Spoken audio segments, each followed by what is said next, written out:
Good morning. Happy Mother's Day to mothers. My talk today continues our series on Chan Buddhism, and I'll focus this morning on the importance of emptiness in Chan. Emptiness, sometimes referred to as voidness, or by its Sanskrit, Pali name, Shunyata, is a very important teaching throughout Buddhism.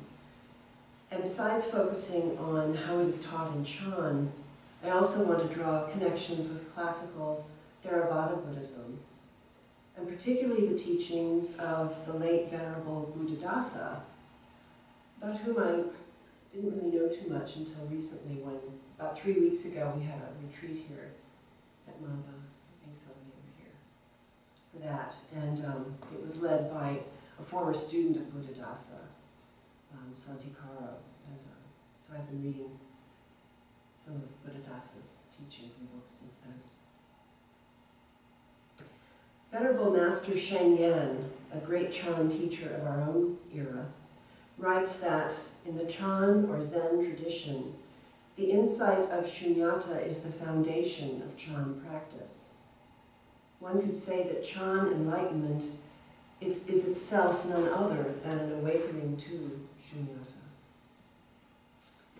So we see how central and essential the realization and understanding of emptiness or Shunyata is in Chan. But I'm about to illustrate how equally important it is in classical Buddhism, with evidence from the Pali Canon, the record of the Buddha's original teachings. In the Majjhima Nikaya, there's a passage in which someone approaches the Buddha and asks him whether he could summarize his teachings in one phrase, and if so, what would that be? The Buddha answered that yes, he could.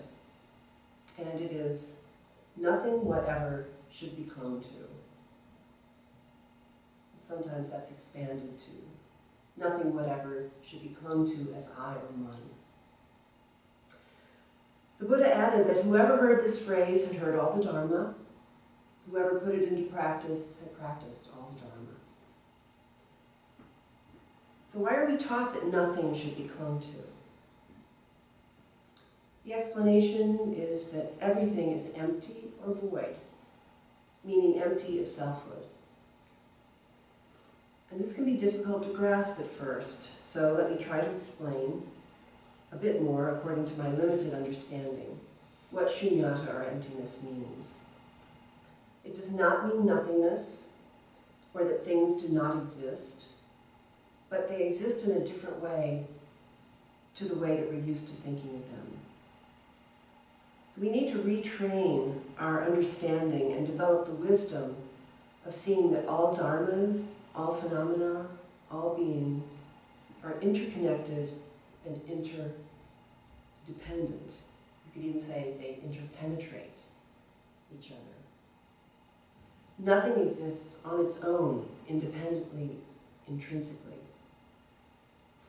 A great example is one given by Thich Nhat Hanh, who teaches us that we should see a cloud in a piece of paper,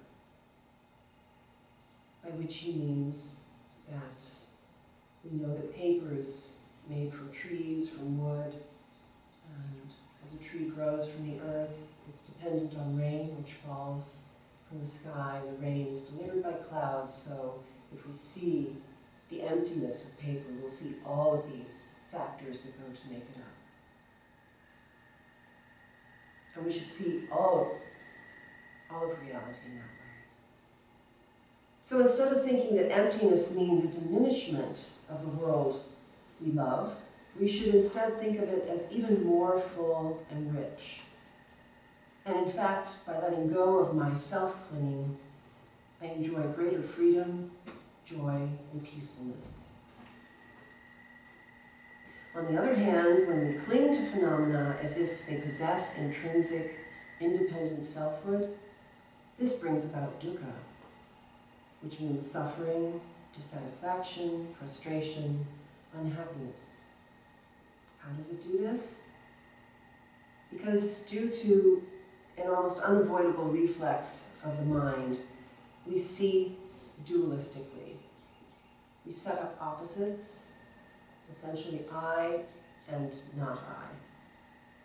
This happens every time there's contact between our sense organs and sense objects.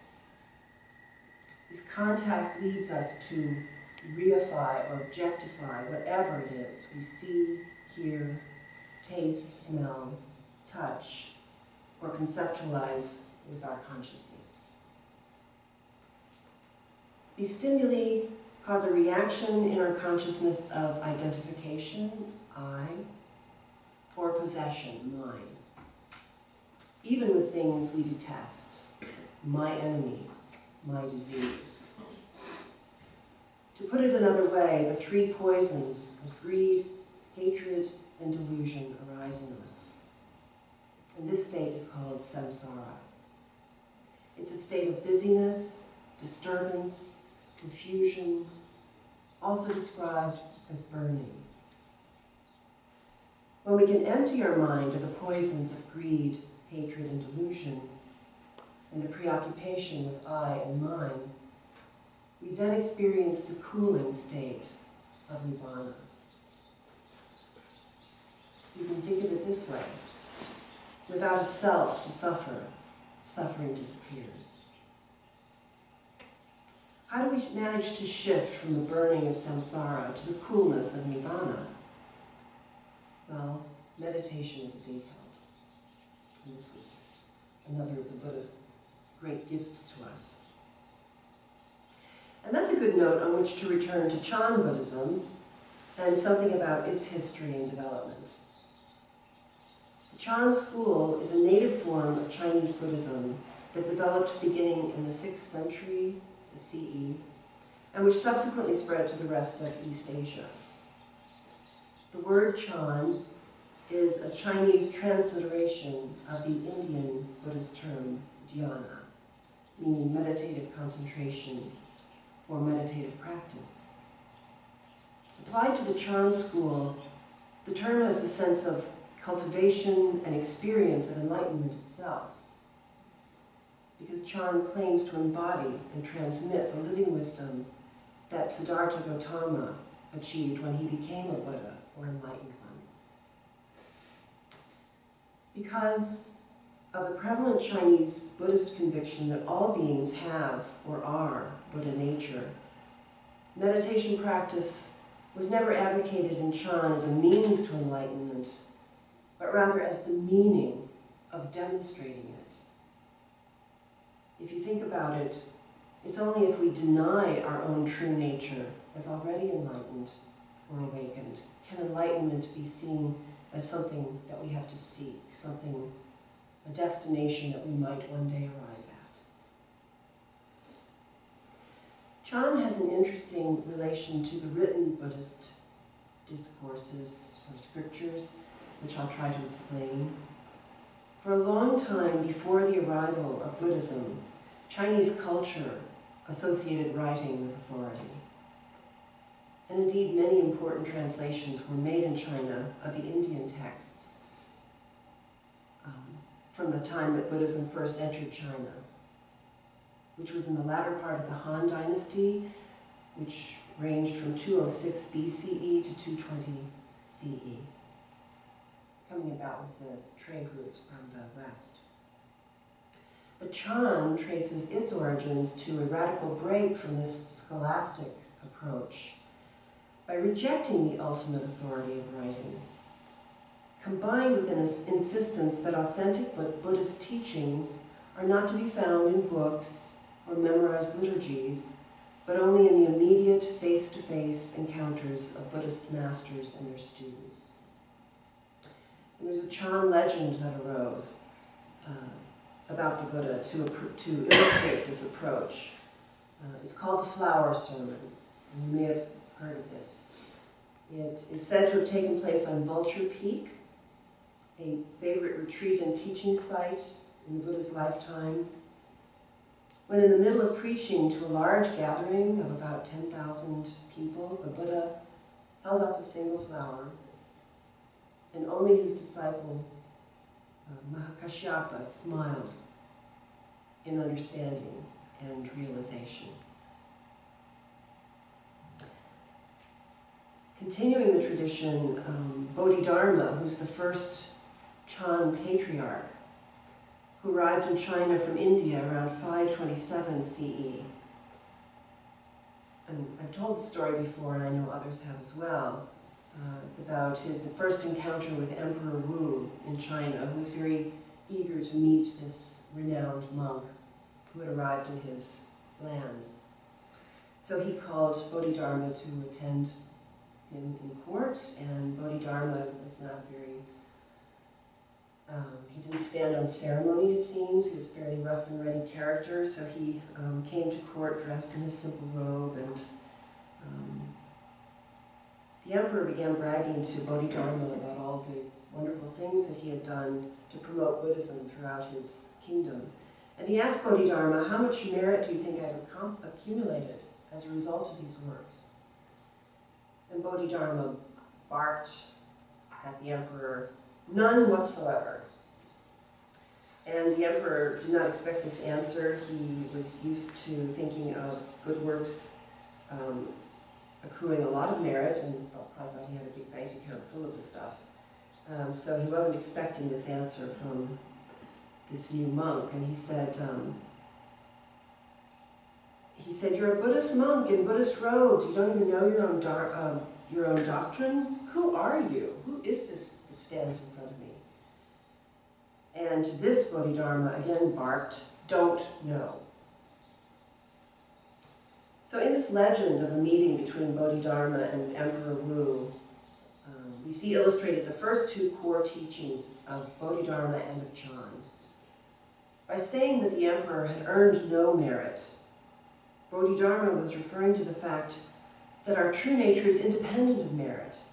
It can't increase or decrease, because all things are interdependent and interconnected. Therefore, all deeds are empty. Not because they're void of meaning, but because nothing is fixed and separate. I, Emperor Wu, could only perform good deeds through the generosity and help of other beings. Nothing any of us do is independently done. The second teaching Bodhidharma gave the emperor with his answer, don't know, was meant to sweep away all the emperor's conceptualizations, the assumptions of you and I, dualistic assumptions that separate and divide, and discriminate and label. Huineng, another important figure in Chan, is the sixth patriarch, surprisingly an illiterate monk whose teaching, called the Platform Sutra, is one of the most important in all of Chinese Buddhism. And Huineng in the Platform Sutra challenges us because the teaching is not about concepts. And we're so used to dealing with concepts. And indeed, it tries to avoid using and promoting concepts. As its translator and commentator, Red Pine, says, it's a teaching of no concepts. Red Pine summarizes the Platform Sutra's message as, see your nature and become a Buddha. And very interesting, by the way, is that Venerable Buddhadasa, mentioned earlier, also translated the Platform Sutra into the Thai language. And in fact, this translation was the first Chan Zen work to appear in that language. So you see he has a very close connection with Chan from the Theravada tradition. So over the next 2 centuries after Huineng, Chan identity crystallized around these teachings of non-duality and Buddha nature.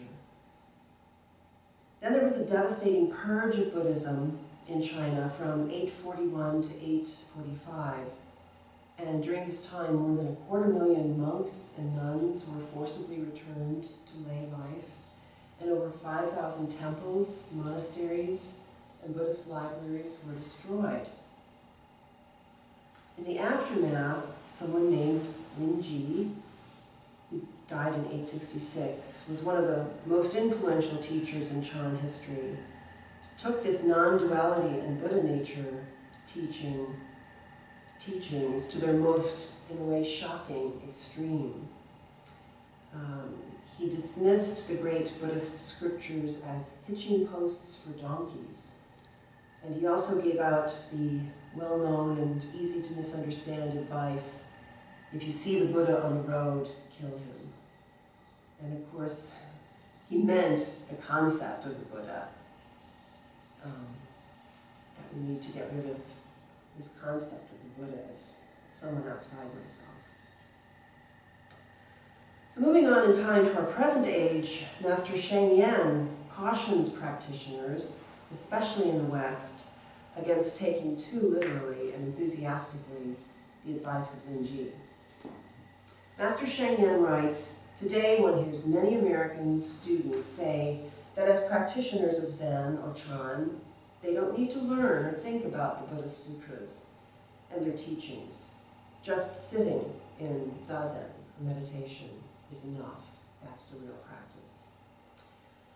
But he continues, in China, Korea, and Japan, where knowledge of the Buddhist teachings was widespread, such a rejection of the written word makes poignant sense.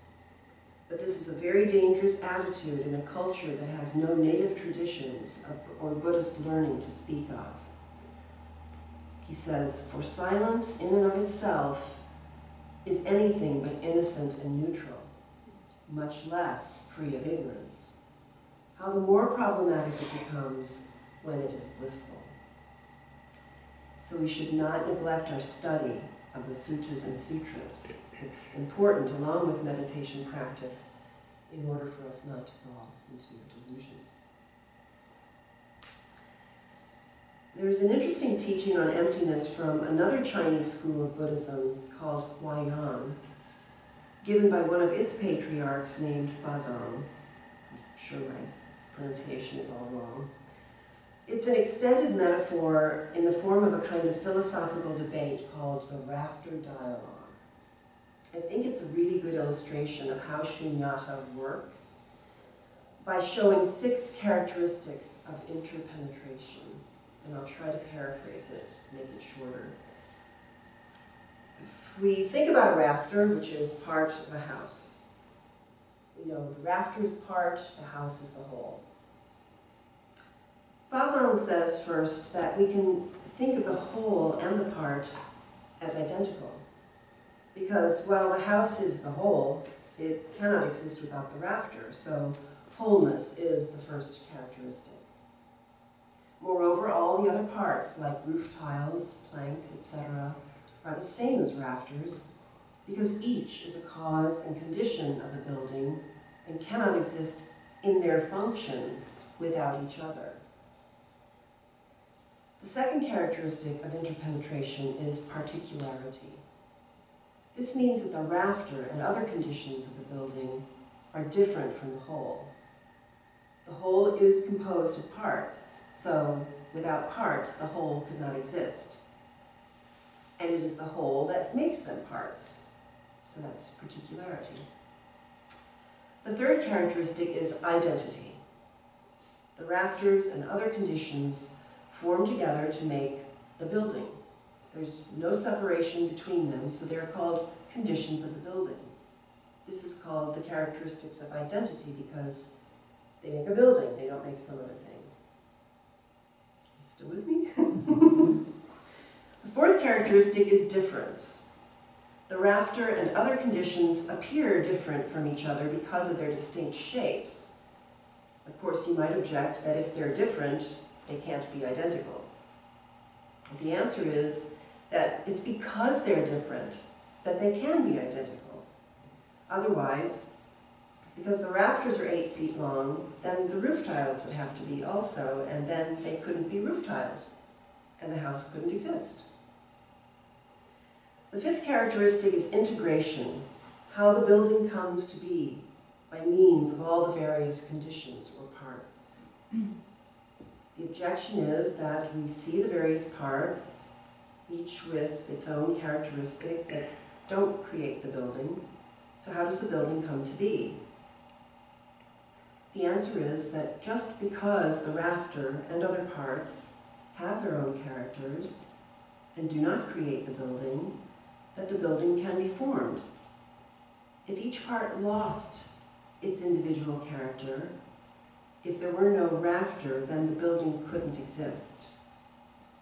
Furthermore, if they didn't form the building, the rafter and other parts could not be called conditions of the building. Because we know their conditions, we know that they do create the building. This is graduate level philosophy, I think. The sixth and final characteristic of interpenetration is disintegration. The rafter and other conditions each maintains its own character and do not constitute the building. Basically, each part has to maintain its own character in order for the building to exist. And then the rafter dialogue concludes by summarizing the argument in verse, which goes like this, and I think makes it somewhat clearer. That the one is identical with the many is called wholeness. That the many are not the same as the one is called particularity. The various kinds are identical in constituting the whole. Each has its particular difference manifested in the identity. The wondrous integration is the pattern of the dependent origination of one and many. Disintegration is that each resides in its own character and does not create the whole. This belongs to the sphere of wisdom, not discriminatory consciousness. Through this expedient device, one understands the one vehicle. The mention of expedient device and one vehicle in that last line alludes to the teaching of the Lotus Sutra, which is that bodhisattvas liberate beings by means of expedient or skillful means, and that there are many possible expedient means, many apparent paths to liberation, many apparent vehicles, but in the end there's only one vehicle to the truth. Well, I hope this example of the rafter dialogue has contributed somewhat to your understanding and not your further muddle on shunyata or emptiness. I also have a real-world example which I heard on the internet or read on the internet the other day, which was a short video of Chelsea Clinton's recent trip to Africa with her father. And she was talking about the connection between elephants and women, particularly the problem of poaching elephants and women's security. And she pointed out that elephants are a major part of the tourist industry in African countries, and that when they are poached, obviously the tourism industry suffers, and women are a primary part of the workforce in tourism. So their jobs are at risk as elephants are killed and poached, and tourism drops off. And in addition, poaching is being increasingly militarized and carried out by terrorists. And terrorist groups are poaching ivory to raise funds for their activities. And they're the same people who prey upon the local populations. And you remember the 200 young women who were abducted about a year ago. So she was illustrating the way in which elephants and the situation of women in Africa are interconnected. We also know in the last 50 or 75 years, as the ecology, the idea of the ecology of natural systems has been studied, that everything in the natural world is interconnected and interpenetrates. We just don't take it to heart like our behavior, obviously. I want to also share another little teaching from Buddhadasa, which I think is really to the point. He says, we must recognize that every person in the world is the benefactor of everyone else.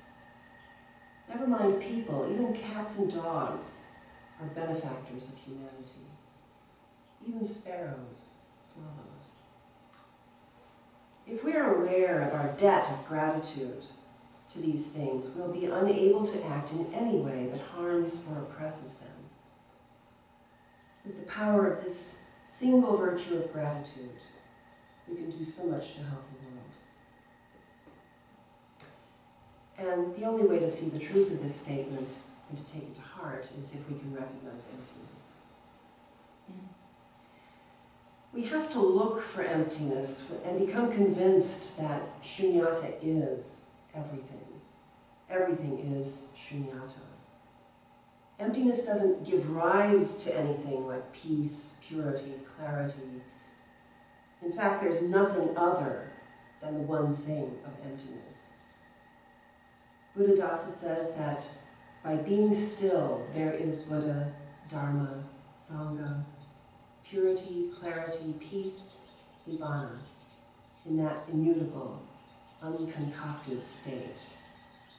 That state of our letting go of our ego, of our sense of self. He also says that Huang Po, another Chan master whom Buddhadasa has translated, had a very simple method for teaching people how to recognize shunyata. It was a riddle. He said, Huang Po said, look at the mind of a child before its conception. If you can find it, you can find emptiness. So, to conclude, I think we need to do 3 things, more or less, to recognize shunyata. We need to study the texts, the teachings. We need to practice meditation and contemplate emptiness in our lives, in our minds, in the world around us. Buddhadasa says that we can experience periods of shunyata, which is the same as nibbana.